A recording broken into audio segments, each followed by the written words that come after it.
अस्सलाम वालेकुम नाजरीन, मैं हूं परवेज इकबाल।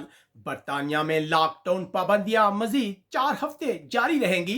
वज़ीर आज़म बोरिस जॉनसन आज शाम एक अहम ऐलान करेंगे।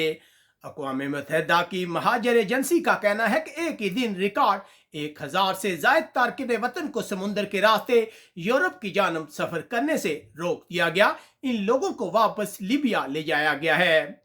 नॉर्वे एक सर्वे में यह बात सामने आई है कि हर 10 में से एक शख्स का कहना है कि वो गर्मियों की छुट्टियां बैरून मुल्क मनाने का इरादा रखता है। डेनमार्क में आज के रोज से तमाम बार, रेस्टोरेंट और सिनेमा घरों में चेहरे के मास्क की शर्त को खत्म कर दिया गया है। स्वीडन के हुक्काम का कहना है कि कोरोना बहरान की वजह से गुज़िश्ता साल बहुत से गैर मुल्की तुलबा अपनी पढ़ाई अधूरी छोड़कर चले गए, जबकि जंगलात में लगने वाली आग पर काबू पा लिया गया। हालैंड के सेंट्रल बैंक का कहना है कि मुल्क की मईशत साल के आखिर तक कोरोना बहरान से पहले की सतह पर वापस चली जाएगी।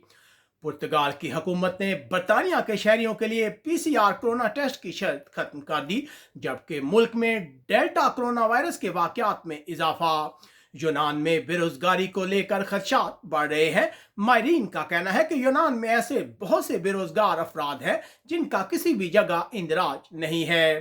फ्रांस के हुक्काम चेहरे के मास्क की शर्त को 30 जून को खत्म करने का इरादा रखते हैं, जबकि फ्रांस के सदर दूसरी बार इलेक्शन जीतने के लिए बड़ी तादाद में तारकिन वतन को डिपोर्ट करना चाहते हैं। जर्मनी आज से तमाम फार्मेसियों ने डिजिटल कोरोना सर्टिफिकेट जारी करना शुरू कर दिए हैं।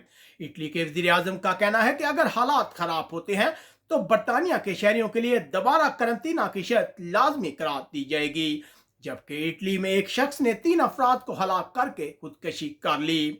यूरोपीय यूनियन ने मराकश की हुकूमत से कहा है कि वो तारकिन वतन को स्पेन के खिलाफ सियासी हथियार के तौर पर इस्तेमाल करने से बाज रहे, जबकि बाप के हाथों 2 बेटियों के कत्ल के बाद उनकी मां का कहना है कि वो जिंदगी भर दुख में रहेंगी।